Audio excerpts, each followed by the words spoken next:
All right, what's up, beautiful people? Just parked the car. Absolutely fried. Just finished the fourth of four. Tonight's gig was in Westchester. Last night was in Garden City. Last night I did not do the ride jams because when I drove home it was snowing. It was a wintry mess. And as soon as I got home, I just wanted to get inside and get to bed. Did not do ride jams Thursday night either because I rode to the gig with my buddy in his car. And he drove and I slept. So let's catch up on 2 days worth of ride jams here. On the way out yesterday, keeping up the Smithereens vibe in honor of the late, great Pat Denizio. Blow Up, the fourth album. Yes, the fourth album.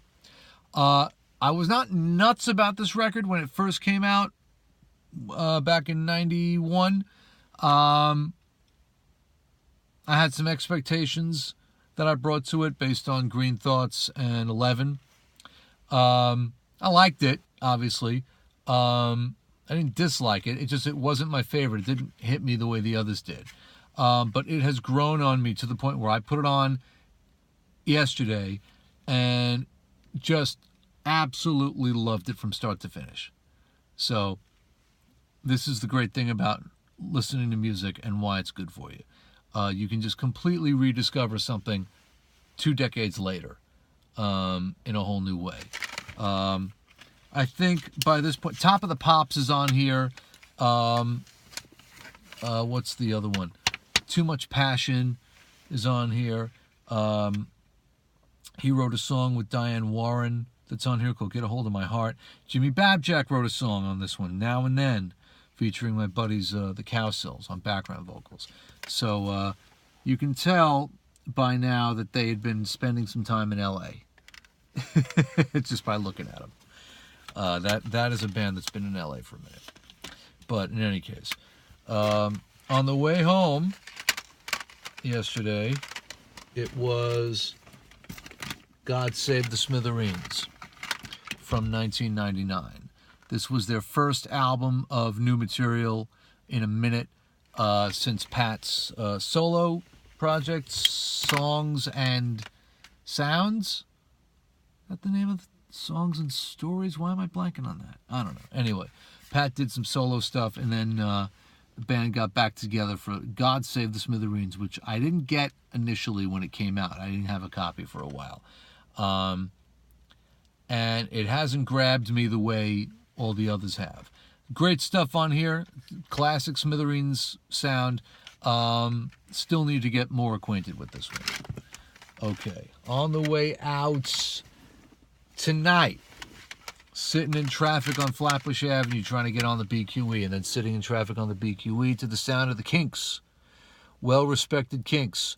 I think this is an actual Kinks album. Well-respected Kinks. It looks like it, right?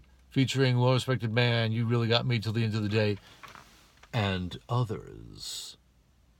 You know, I don't know if this is just something that Sanctuary, like, licensed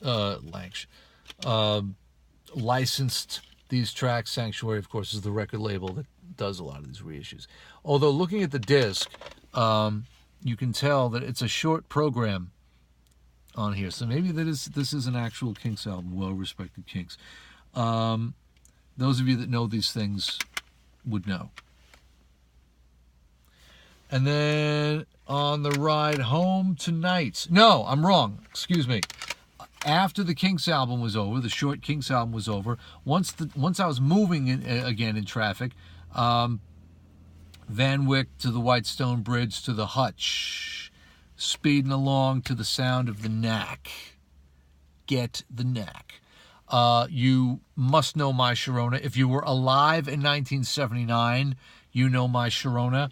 The rest of this album kicks much ass. Heartbeat, Lucinda, Number Your Name, Good Girls Don't, Just killer power pop. One of my favorite albums of all time. Keeping up with the two guitars, bass, and drums vibe here. And then on the way home, the drive home tonight, The Who. The Norse gods of rock and roll, The Who. As my late great brother-in-law Mark Bernstein would say. Released on this date in 1967, as I found out on Facebook. If you don't know this album, the idea was it was the concept album where it was supposed to sound like a radio broadcast with like commercials in between the songs, and they dispensed with that concept about halfway through side 2. But I Can See from Miles is on here. Sunrise, Our Love Is, Marianne with the Shaky Hands. Some great songs on here. And this CD version has about another dozen bonus tracks. So that's the situation with that. Don't have another gig until Friday night. I'm at KJ Farrell's with the LPs, doing some FM-style classic rock with Jeff Lubin and his group. That's a 10 o'clock hit. So the ride jams will be relatively late that night. If maybe I'll do them the next morning or something like that. 2 podcasts I got to tell you about. I interviewed Scott Erickson for Radio 418. Scott's a friend of mine, and he worked with Pat Denizio in the Scotch Plainsmen, which was Pat's side project band. So he shared his memories of knowing Pat and working with him. And then I was interviewed for the Hustle podcast. John Lamoureux interviewed me about my own Smithereens memories. So you can check out both of those online there. Radio 418, of course, is radio418.com. The Hustle podcast is I think it's thehustle.podbean.com. He's on Podbean anyway, so search Podbean for The Hustle, and you'll see it there. Listen to music. It's good for you, especially now with net neutrality going away, when the ISPs start to decide to jack the rates, and all of your streaming services and all of your internet music services become impossible to use without paying all sorts of extra money. So now you're going to get ripped off even worse than you already were. So what are you going to do? What are you going to be stuck with? Physical media, my friends. Once you own a CD, it's yours. You can listen to it as many times as you want without having to pay extra, okay? I win. Again. All right, I got to go to bed. I'll see you on the next one. Be well.